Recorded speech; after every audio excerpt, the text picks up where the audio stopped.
Hi friends, ಇವತ್ತು ಸಂವಿಧಾನ ತಿದ್ದುಪಡಿ ಕಾಯ್ದೆಗಳ ಮುಂದುವರಿದ ವಿಡಿಯೋ ಸೀರೀಸು 103ನೇ ಸಂವಿಧಾನ ತಿದ್ದುಪಡಿ ಬಗ್ಗೆ ಇವತ್ತು ಎಕ್ಸ್ಪ್ಲೇನ್ ಮಾಡ್ತೀನಿ. ಸೊ ಅದಕ್ಕಿಂತ ಮೊದಲ ಸೀರಿಯಸ್ಸಾಗಿ ಓದಾಕತ್ತವ್ರು ಇನ್ನಷ್ಟು ಸೀರಿಯಸ್ ಆಗ್ರಿ. ನೌಕರಿ ಹಿಡಿಬೇಕಂತೇಳಿ ಓದಾಕತ್ತವರು ನೌಕರಿ ಬರೋದನ್ನು ಬಿಡೋಕೆ ಹೋಗ್ಬೇಡ್ರಿ. ಒಂದೇನು ಕಿವಿ ಮಾತಪ್ಪ ಅಂದ್ರೆ ನಿರಂತರವಾಗಿ ಎಫರ್ಟ್ ಮಾಡಿದ್ರೆ ಅಂತಂದ್ರೆ ಏನು ಬೇಕಾದರೂ ಸಬ್ಜೆಕ್ಟ್ ಇರ್ತೈತಿ. ಅದು ಸೈನ್ಸ್ ಇರಲಿ, ಆರ್ಟ್ಸ್ ಇರಲಿ, ಯಾವುದೇ ಸಬ್ಜೆಕ್ಟ್ ಇರಲಿ, ಅದು ಯಾವುದೇ ಬ್ಯಾಕ್ಗ್ರೌಂಡ್ದವ್ರು ಇರಲಿ, ಮನಸ್ಸು ಮಾಡಿದ್ರೆ ಅಂತಂದ್ರೆ ಇದನ್ನು ಪರ್ಫೆಕ್ಟ್ ಆದಮೇಲೆ ನಾನು ನೆಕ್ಸ್ಟ್ ಹೋಗಬೇಕು, ನೆಕ್ಸ್ಟ್ ಬುಕ್ಕಿಗೆ, ನೆಕ್ಸ್ಟ್ ಪೇಜಿಗೆ, ನೆಕ್ಸ್ಟ್ ವಿಷಯಕ್ಕೆ ಅಂತೇಳಿ ಡಿಸೈಡ್ ಮಾಡ್ಕೊಂಡು ಕುಂತ್ರಿ ಅಂತಂದ್ರೆ ಪಕ್ಕ ನೀವು ಓದಿದ್ದೆಲ್ಲ ನೆನಪಿರ್ತೈತಿ. ಸೊ ನನಗೆ ಅದು ಈಜಿ ಇದೆ, ನನಗೆ ಇದು ತಪ್ಪಿದೆ ಅಂತೇಳಿ ತಲೆಯಾಗಿ ಇಟ್ಕೋಬೇಡ್ರಿ. ಅದೊಂದು ಕಿವಿ ಮಾತು ಹೇಳುತ್ತಾ ಇವತ್ತು 103ನೇ ಸಂವಿಧಾನ ತಿದ್ದುಪಡಿ 2019 ಇಂಟ್ರೊಡ್ಯೂಸ್ ಆಯಿತು. ಇದರ ಮಸೂದೆ ಸಂಖ್ಯೆಗೆ 124. 103ನೇ ಸಂವಿಧಾನ ತಿದ್ದುಪಡಿಯು ಯಾವುದಕ್ಕೆ ಸಂಬಂಧಪಟ್ಟಿದೆ ಅಂತ ನೇರವಾಗಿ ಪ್ರಶ್ನೆ ಬಂದರೆ EWS ಅಂತೇಳಿ ನೆನಪಿಡುವ ಅಂದ್ರೆ ಸಾಕು. ಎಕನಾಮಿಕಲಿ ವೀಕರ್ ಸೆಕ್ಷನ್ಸ್ ಅಥವಾ ಎಕನಾಮಿಕಲಿ ವೀಕರ್ ಕ್ಲಾಸಸ್ ಅಂತ ಕರೀತಾರೆ. ಸೊ ಇದೊಂದು ಡಿಫ್ರೆಂಟ್ ಅಮೆಂಡ್ಮೆಂಟ್. ಇದು ಈ ಉದ್ಯೋಗದಲ್ಲಿ ಮೀಸಲಾತಿಯನ್ನು ಒದಗಿಸೋದ್ರಾಗ ಭಾರತದ ಒಂದು ಇತಿಹಾಸದಲ್ಲಿನ ಒಂದು ಸ್ಪೆಷಲ್ ಆದಂಥ ಪ್ರೊವಿಷನ್ ತಂದರು. ಇದುವರೆಗೆ ಭಾರತದ ಸಂವಿಧಾನದಲ್ಲಿ ಈ ಮೀಸಲಾತಿಯನ್ನು ಅಥವಾ ಹಿಂದುಳಿದಿರುವಿಕೆಯನ್ನು ಯಾವ ಆಧಾರದ ಮೇಲೆ ಕೊಡ್ತಿದ್ದಾನೆ ಅಂದರೆ ಇದು ಓನ್ಲಿ ಉದ್ಯೋಗದಲ್ಲಿ ರಿಲೇಟೆಡು.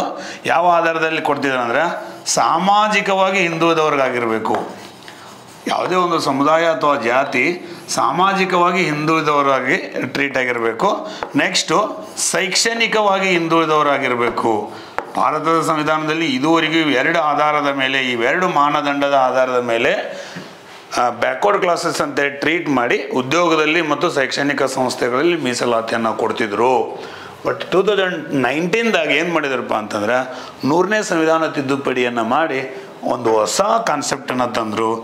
ಆರ್ಥಿಕವಾಗಿ ಹಿಂದುಳಿದವರಾಗಿರ್ಬೇಕಂತೇಳಿ ತಂದರು. ಆರ್ಥಿಕವಾಗಿ ಹಿಂದುಳಿದವರಾಗಿರ್ಬೇಕಂತೇಳಿ. ಸೊ ಇಲ್ಲಿ ಕೂಡ ನಿಮ್ಗೆ ಯಾವುದೋ ಒಂದು ಕ್ವಶನ್ ಬರ್ಬೋದು. ಭಾರತದ ಸಂವಿಧಾನದಲ್ಲಿ ಕೆಳಗಿನ ಯಾವ ಮಾನದಂಡಗಳ ಆಧಾರದ ಮೇಲೆ ಮೀಸಲಾತಿಯನ್ನು ನಿರ್ಧರಿಸಲಾಗುತ್ತದೆ ಅಂತ ಕೇಳಿದ್ರೆ educational, next social, then economically ಹೊಸದು ಸೇರ್ಪಡೆ ಮಾಡಿದರು. ಆರ್ಥಿಕವಾಗಿ ಹಿಂದುಳಿದ ವರ್ಗದವರು.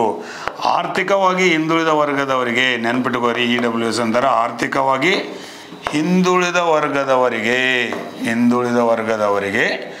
ಎಲ್ಲೆಲ್ಲಿ ಮೀಸಲಾತಿ ಕೊಡ್ತಾರಪ್ಪ ಅನ್ನೋದು ಹೇಳ್ತೈತಿ. ಇದು ಹಿಂದುಳಿದ ವರ್ಗದವರಿಗೆ ಶೈಕ್ಷಣಿಕ ಸಂಸ್ಥೆಗಳಲ್ಲಿ, ಎಂಥ ಸಂಸ್ಥೆಗಳಲ್ಲಿ? ಶೈಕ್ಷಣಿಕ ಸಂಸ್ಥೆಗಳಲ್ಲಿ ಪ್ರವೇಶ ಪಡೆಯುವಾಗ ಅಂದರೆ IIT, IIM, then MBBS, engineering ಅಥವಾ ಯಾವುದೋ ಒಂದು ಸ್ಕೂಲು, ಕಾಲೇಜದು ಆ ಥರ ಎಜುಕೇಷನ್ ಇನ್ಸ್ಟಿಟ್ಯೂಷನ್ದಾಗ ಪ್ರವೇಶ ಪಡೆಯುವಾಗ ಮತ್ತು ಸಾರ್ವಜನಿಕ ಉದ್ಯೋಗದಲ್ಲಿ ಅಂದರೆ ಗೌರ್ಮೆಂಟ್ ಎಂಪ್ಲಾಯೀಸ್ ಎಷ್ಟು ಕ್ರಿಯೇಟ್ ಹಾಕೋಲ್ಲ ಅದರಲ್ಲಿ ಯಾವ ಆಧಾರದ ಮೇಲೆ ಅಂದರೆ ಆರ್ಥಿಕವಾಗಿ ಹಿಂದುಳಿದವರ ಆಧಾರದ ಮೇಲೆ 10% ಮೀಸಲಾತಿಯನ್ನು ಕೊಡಲಾಗಿದೆ. ನೆನ್ಪಿಟ್ಕೊಳ್ರಿ.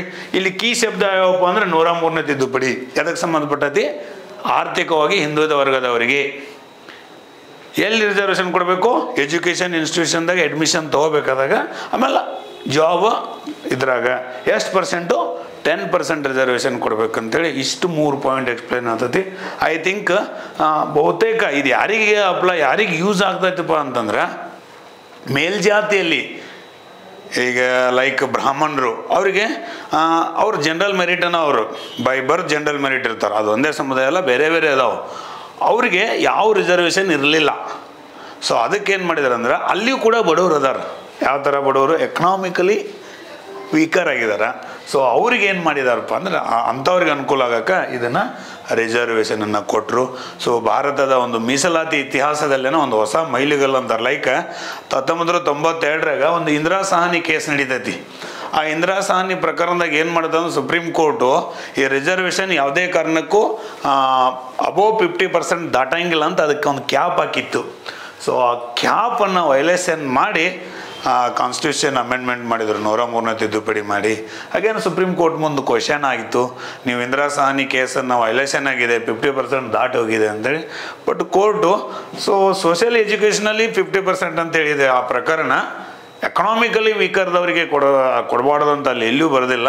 ಸೊ ಹಾಗೆ ಅದು ವೈಲೇಷನ್ ಮಾಡಿಲ್ಲ ಅಂತ ಹೇಳ್ತಿ. ಸೊ ಹಾಗಾಗಿ ಈಗ ಟೋಟಲ್ ಎಷ್ಟು % ರಿಸರ್ವೇಷನ್ ಇದೆ ಅಂತಂದ್ರೆ ಮೊದಲು 49.50 ಇತ್ತು, ಈಗ ಇದನ್ನು 10 ಒಂದು ಮಾಡಿದರು. ಭಾರತದಲ್ಲಿ ಈಗ ಟೋಟಲು 59.5% ರಿಸರ್ವೇಷನನ್ನು ಏನು ಮಾಡಿದ್ದಾರೆ ಅಂದ್ರೆ ಕೊಟ್ಟಿದ್ದಾರೆ ಅನ್ನೋದು ತಮಗೆ ಗೊತ್ತಿರಬೇಕು. ಸೊ ಇನ್ನೂ ಇದ್ರ ಸಂಬಂಧಪಟ್ಟಂಗೆ ಭಾಳ ಡಿಟೇಲ್ ಇರ್ತೈತಿ. ಬಟ್ ನಿಮಗೆ ಈ ಕಾನ್ಸ್ಟಿಟ್ಯೂಷನಲ್ ಅಮೆಂಡ್ಮೆಂಟ್ ಆ್ಯಕ್ಟ್ ಬಗ್ಗೆ ಅಟ್ಲೀಸ್ಟ್ ಒಂದು 5-6 ಪಾಯಿಂಟು 103 ಎದಕ್ಕೆ ಸಂಬಂಧಪಟ್ಟತಿ ಟಕ್ ಅಂತ ಹೇಳಕ್ಕೆ EWS ಎಷ್ಟು % ಕೊಡ್ತಾರೆ? 10%. ಎಲ್ಲೆಲ್ಲಿ ಎಜುಕೇಷನ್ ಇನ್ಸ್ಟಿಟ್ಯೂಷನ್ದಾಗ ಅಡ್ಮಿಷನ್ ತೊಗೋಬೇಕಾದಾಗ, ದೆನ್ ಜಾಬ್ ಆಪರ್ಚುನಿಟೀಸ್ಗಳು ಕ್ರಿಯೇಟ್ ಆದಾಗ. ಸೊ ಇಲ್ಲಿ ಈ ಎಜುಕೇಷನ್ ಇನ್ಸ್ಟಿಟ್ಯೂಷನ್ ಅನ್ನಂತಲೇ ಒಂದು ಪಾಯಿಂಟಲ್ಲಿ ನೆನ್ಬಿಡಬೇಕು, ಅಲ್ಪಸಂಖ್ಯಾತ ಶೈಕ್ಷಣಿಕ ಸಂಸ್ಥೆಗಳನ್ನು ಹೊರತುಪಡಿಸಿ ಮೈನಾರಿಟಿ ಇನ್ಸ್ಟಿಟ್ಯೂಷನ್ಗಳು ಅಂತೇಳಿ ಯಾವ ವಿತ್ ನೇಮ್ ಸ್ಟಾರ್ಟ್ ಆಗಿದಾವಲ್ಲ ಅಲ್ಲಿ ಮಾತ್ರ ರಿಸರ್ವೇಷನ್ ಇದು ಅಪ್ಲೈ ಆಗೋದಿಲ್ಲ ಅಂತೇಳಿ ಕೊಟ್ಟಿದ್ದಾರೆ.